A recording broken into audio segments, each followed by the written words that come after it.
Magandang araw mga lods. Ayan, tingnan natin yung alps natin. Ayan o, medyo malaki na mga lods. 3 itlog, 3 inakay mga idol. Ayan, lapit na sila. Ayan ang first natin. Yung una namatay kaya ito yung first. Sana mabuhay mga lods. Let it, bang, bang.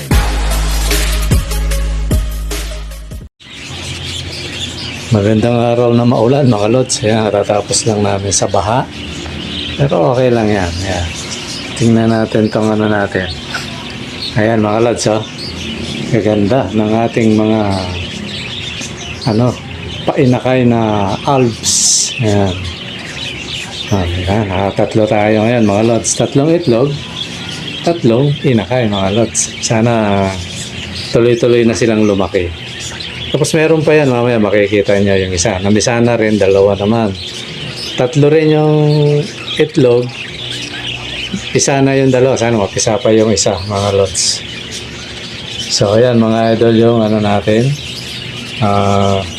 Mga alagang African na although sa video na to makikita nyo yung mga inakay natin. Mayroon ng bumaba.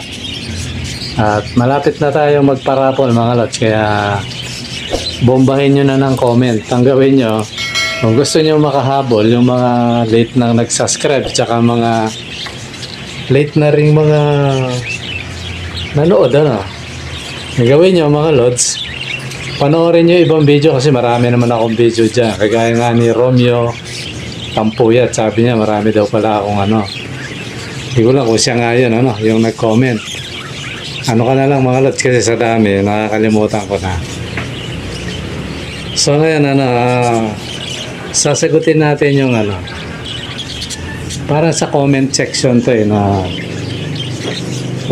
kung ito yung mga tanong natin ni Romeo Tampuyat. Marami siyang siguro sagot na comment na lang ang gagawin ko mga lods. Bago yon mga idol, subscribe na kayo para lagi kayong update sa ating mga video. Tapos may chance pa kayong manalo ng mga kits. 2 pares to yung ibibigay natin. Lagi ko sasabihin mga lods either na may mature dito, either na may bata, at kayo ang mamamasahe mga lods. So ngayon, ang task natin ngayon ganito mga lods Sa pag-comment nyo, pwede kayo mag-comment ng iba't iba, pero ang i-comment nyo kung anong area kayo mga lods. Kasi baka mamaya hindi naman possible. Kasi merong dito, taga Mindanao So kung halimbawa Palarin, taga Mindanao o malayo talaga, tapos talo siya sa pamasahe, may possible na iparapol uli. Kaya yan nyo ngayon mga lods yung comment nyo, yung area nyo. Kung taga Bulacan ba kayo, taga Metro Manila o Malabon o saan pa man mga idol, i-comment nyo. Tapos kung may mga tanong kayo o may gusto pa kayo i-comment, pwede naman mga lods. Ayan, yun yung natin para kasi malapit na mga lods. Ngayon ay 23 na ng buwan ng July So mga katapusan to 30, 31 o 1, yan nasa pagitan yan mga lods. Ayan mga idol para malaman nyo na ilang araw na lang, 1 linggo na lang raffle na natin. Tapos sagot nyo ang pamasahe mga idol. Okay mga lods, di naman kayo talo ron kung ba malapit lang kayo hanggang Antipolo o hindi kayo talo kasi yan maganda yung presyo ng mga kits ngayon mga lods. Tsaka itong sa atin mga good size sila. Okay, punta na tayo sa ngayon sasagot ako ng tanong at saka yung mga na yung mga lods natin. Although halos 1 tao lang to, kokomentan ko mga idol. Ito, tanong to, yung una tanong, sabi niya si Romeo Tampuyat. Shoutout sa'yo lods. Sabi niya, tanong lang lods, pag alis Pag aalis ng ilang araw, ano dapat gawin kasi walang magpapakain? Totally sa isang ano niya, 3 days eh. Parang 3 days ang sinabi niya. So ganito yan mga lods. Ako, minsan umaalis din ako. Pupunta akong Pampanga, umuwi ako minsan. Dapat nga itong pagdating ng ano ko, uwi kami kaso pumunta siya ng ano eh. Sa Bela ba yun o Cagayan? Doon sa kasama niyang sa abroad na sabay silang umuwi ng Pilipinas. Sabay din silang babalik. In-invite siya doon sa probinsya nila. Kaya yon nandun siya ngayon. Although ano naman yung sa family namin, yung family bonding, okay na. Naibigay na sa amin yun. So ngayon, andun siya. I-enjoy naman niya yung pagbabakasyon niya mga lods. So siguro mga bukas o makalawan dito na yun kasi paalis na sila ng mga 26 yata kung di ako nagkakamali. Ito rin buwan na to. Okay mga lods, ayan ito. Di ba yung tanong niya, ano ang gagawin? Di ba no? Kung aalis ng ilang araw, tapos paano ang dapat gawin sa pagpapakain? Ganito lang yan lods Totally ito, sinagot na kita ng maiksi pero sasagutin kita ngayon ng ano. Ang gawin mo, kung ba 2 to 3 days kang aalis, pero hanggat maaari 2 days lang kasi pag 3 days lalo na kung may inakay, delikado yun. Kasi yung mga yan, kahit anong bait ng breeder, pag wala nang maipakain sa mga ano nila, sa mga inakay nila, minsan sila mismo ang pumapatay para malaman nyo mga lods. O ba't ko alam? Karanasan ko na yan eh. Yuhulog niya yan. So pag hulog niya yun, pababayaan niya yun. So ngayon, ang kamalas-malasan, dalawa ang kalaban ng inakay. Gutom or daga. Yan. Lalo na yung sa akin, di ba? Naabot ng daga. Ayun. Ngayon, pag hindi naman, sila mismo. Parang may irita kasi yung mga yan eh. Kaya, ang gawin mo, lods, ganito. Kumuha ka ng 2 lalagyan kung ba 2 days ka, parehas mo punuin. Hindi naman puno-puno, yung katamtaman lang, yung lagayan, yung pakainan. Kasi halos yung laki ng mangkok na maliit yun eh. So siguro, damihan mo 2. Kasi ganun talaga, parang biglang tingin, magsasayang ka, pero hindi kasi susuportahan mo lang naman yun. Tapos tubig, 2 din. Ganun ang gawin mo kung 2 to 3 days kang mawawala. Pero hanggat maaari, wag ganun kasi lalo na walang marunong magpakain, kawawa yung mga alaga natin. Pero kung wala kang magawa, yun ang gawin mo, lods. Para kung sakali, malayo silang magutom, lalo na kung may inakay yan. Para iwas disgrasya sa mga inakay. Ngayon, kung nasa flying cage naman, mas maganda. Malalaki yung pakainan, kargahan mo. Kasi naman yan, wala namang problema yun. Ihipan naman yan. Kung hindi nila maubos, pagdating mo, ihipan mo lang yun. Okay na, pwede na uli yun. Ayun, yun ang sagot ko sa lods. Tapos yung sabi pa niyang isa, iba talaga, ito comment na lang to mga lods. Iba talaga, sabi niya pag malaki ang kulungan, nakakalipad ang mga ipon. Lalo na kung may flying cage.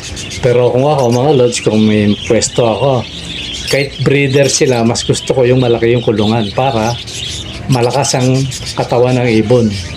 Kung pwede nga, isang pares, double cage para malakas ang katawan. Kasi minsan nagkakasapola yan, mga lods. So yun, maganda talaga yun, idol, na malaki ang kulungan. Lalo na kung flying cage. Yan, siya pa rin yun, mga lods. Tapos, eto pa rin, si Kakomyo Tampuyat pa rin to. Baka mapuyat tayo nito, kakasagot. Ito pa. Ito, tanong naman. Ano po bang magic halaman na yan? Sabi niya, lods. Sabi niya, halaman ba yan siya o hindi siya gulay? Sabi niya, ano ba yan? Kumbaga parang ganito. Halaman ba yan o gulay? Parang ganun, Totally ornamental plant ito, lods. Yan.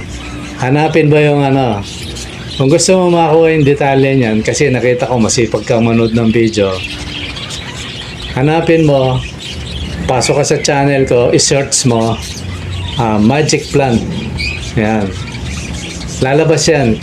Maganda yan, Lods. Makikita mo rin yung mga ano na yan, yung halaman na yan, kung ano yung bisa niya kasi maganda rin pampapertil yan. Kumbaga parang Viagra ng ibon. Yan. Kasi ako, never akong gumamit na ng ano eh. Dati gumamit ako nung bago pa ako. Pero ngayon, puro natural lang. Yan, isa na yan. Ano yan, maganda. Mahusay sa ibon yan, Lods.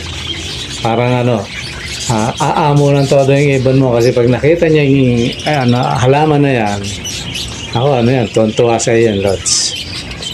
Ito pa yung ano niya. Comment naman siguro to. Siya pa rin yan, si Tampuyat pa rin. Sa dami ng alaga mong ibon, Lods, sabi niya siguro kulang ang 1 kilo ng African mixed sa isang araw. Ayun, totoo yan, Lods. Ano siya, halos 1 kilo. Totally ako bumibili sa 1 linggo, pinakamababa 5 hanggang 7 kilo. Ayan. Kaya halos halos 1 kilo araw-araw. Ayan. Kaya kung may nanonood dyan sponsor yan, baka namin. Ayan. Lalo na kung nanonood ka dito, Lods, at gusto mong naaaliw ka sa mga alaga at gusto mong makatulong sa patuka, yan. Open na open tayo sa mga kasi patuka lang naman yan, mga idol. Pwedeng direct ang patuka, ipadala mo, or kasi dito may malapit na bili yan. Or i-gigas mo na lang. Andyan yung description, Lods. Hindi natin tatanggihan yan. Ayun, tapos, ito pa rin. Meron din palang salbahe na breeder. Yan, sabi niya. Ayun. Totoo yan, Lods. Kasi ako, medyo matagal na rin akong nag-aalaga ng kids, na-experience ko na yung iba't ibang klaseng mga breeder na sobrang bait, sobrang salbahe. Na-experience ko na yan. May breeder na ngalbo, Lods. Kakalbuhin niya lahat yung siguro napanood mo na yung may mga bangas. Hanapin mo dyan sa video ko, panoorin mo lahat. May mga bangas-bangas yung kasi kinakalbo nila. So ang nakikita ko, pag kinakalbo na, inaalis ko yun, pinapaampong ko na lang. Totally na yata yun, parang wala na yung ibon ko na yun. Parang nung nasama ko sa breeder, parang wala na siya, nasama sa benta yata. Kasi yun di ko alam kung ano yung attitude nun, pero may time naman na hindi. Isa naman hindi siya ganyan. Ayan, may nangangalbo, merong nanggugurgur. Pag medyo malaki na, nagsiselo sa jowa niya kasi yan selosa yung mga yan Ayun, papatayin niya yung hinakay niya, lalo na kung babae tapos gusto ligawan ng kak, ay nako, papatayin niya. Kaya pag ganyan na, alisin mo na kagad para hindi madali ang alaga natin, mga Lods. Yun. Tapos ito pa, siya pa rin, si Romeo Tampuyat. Mapupuyat na tayo nito, mga Lods. Gandang hapon, Lods, sabi niya. Marami ka na parang na-vlog, ngayon ko lang napanood to, sabi niya. Marami na yan talaga, Lods. Kung naglilibang ka, yung medyo hindi ka masyadong busy, yan, Lods, puntahan mo yung pinakalumang video ko na mga alaga ko na kung ano yung mga alaga ko dati. Panoorin mo yun hanggang sa nag-improve na ako sa pag-ibon, mga Lods. Yan. Although, pagpasensya mo na kasi di pa tayo masyadong marunong, medyo nahihiya pa nga tayo minsan hindi tayo nagsasalita, Lods. Kaya panoorin mo kung wala ka rin lang hindi ka rin lang busy. Yan, marami yan. Ayan, tapos yun na yun yung huli. Tapos si naman, si Ulysses Crisostomo, yan. Si Ulysses Crisostomo, yan. Shout out sa iyo, Lods. Idol, pabili ako ng babaeng parakit sa mga lods. Kung bibili ka, siguro kung malapit ka, punta ka dito.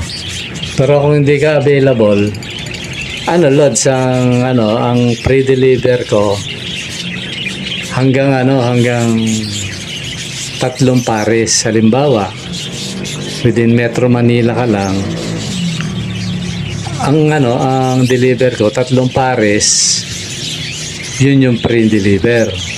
Pero kung 2 pares lang, sagot mo ang pamasahe.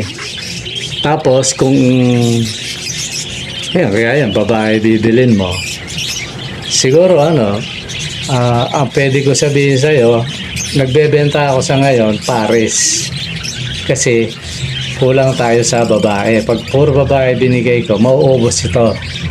Kasi ngayon, kung napanood mo yung dati kong vlog, nagkukulang tayo sa babae, mga lods. Kaya puro lalaki. Nagparami ako ng kak, kasi dati may naghahanap ng kak. Nung ang dami ng kak, wala naman. Kaya minsan hindi ko masyadong pinapatulan yung mga ganun Alam mo yung 12 pa yata yung sabi niya. Pinag-ipon ko siya ngayon, hindi naman siya pero okay lang yan kasi ganun talaga naman Kaya ako, lods, ganito, Ulysses, pag nagbenta ako, either pares. Ngayon, swerte mo lang kung itong panahon na to maraming hen, baka mabigyan kita. Pero kung 1 o 2 lang, baka hindi kita mabigyan kasi kailangan pares. Kailangan babae, lalaki. Ngayon. Tapos at least 3 pares para pre-deliver. Kung kung 1 pares o 2, sagot mo ang pamasahe, lods. Ganun yun. Kasi wala tayong kikitain kung sasagutin pa natin yung pamasahe, lods. Mahalang lalamog pa sa pag-deliver natin kasi special to, diretso. Pagpunta ng deliver dito ng driver, pag alis nun, dire-diretso yun, hindi pumipick up. Kaya may extra akong binibigay doon. Kaya kung 2 o 3 pares ang bibilin mo, pagbibigyan kita, lods. Yan. Ngayon, depende. Kung malapit ka lang, punta ka na lang dito. Pag-usapan na lang natin. So, ganun yan, lods. Tsaka medyo mahal yun pag 1 lang o 2. Babae, mahal yun.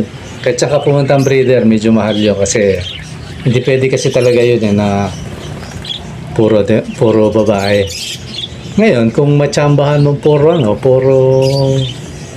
marami akong hen, ayan, pwede kitang pagbigyan, lods. So, yun, mga idol, ang lang natin ngayon, sumagot lang tayo ng at pasensya na, mga idol, siguro, ganito, kung malapit rin lang kayo rito, na lang kayo, punta na lang kayo rito. Bawa, chat ka, sabihin mo, Lord, saan ka ba ngayong araw na to? Ayun. Pag sumagot ako, okay sabihin mo, punta ako bukas. Diba, Yan, pwede. Baka pwede kitang pagbigyan, Pero kung i-deliver po, baka hindi, kasi, iba kasi presyo. Magpipresyohan tayo dito pag, yung gano'n lang bibili. Ngayon, kung kakang bibilin mo, walang problema. Basta sagot mo yung pamasahe, kahit 1 piraso lang, i-gigas mo, palalamog mo na lang. Kaya lang, talo ka kasi mahal ang pamasahe, mga idol. Marami kasi ako ngayon, kaya inaantay kong bumaba yung mga yung mga alaga natin para doon tayo kukuha ng pamimigay natin kasi marami yung kahit papaano maibigay natin ng kahit 1 hen lang ang ating mananalo. So yun, mga lods, yun lang siguro. Kaya kayong mga nakaabang doon sa parapol natin, comment lang ng comment at saka like. Malay nyo, kayo na yung susunod. At sa mga hindi pa nakasubscribe, mga idol, lalo na kung dito ka lang sa parting Cavite, Bulacan, Pampanga, yan, mga ganyan, kasi kaya pa yan ka na, lalo na sa Metro Manila, subscribe na, Lods. Baka ikaw na yung susunod na manalo. Kasi ang diskarte lang naman dito, kung bago kang subscriber, manood ka lang ng manood ng, ng video. Iba-ibang video, tapos comment ka para makita yung comment mo. Yun, may points yun. Kumbaga, may bilang din yun. Kasi may gumagawa niyan na ito yan, si Romeo Tampuyat. Yan. Sana wag kang mapuyat, Lods, kasi napakasipag mong manood ng Salamat sa'yo. Ayan, mga idol. At ayun, yun lang ang ating vlog sa araw na yun. At sana wag nang umulan kasi dalawang araw kami binabaha rito na nakita ang katawan namin at na kami napuyat sa kakalimas ng baha. Gabaywang, mga Lods. Ang bilis tumaas, grabe. Okay, mga Lods, siguro hanggang dito muna at maraming salamat sa panonood. Bye-bye.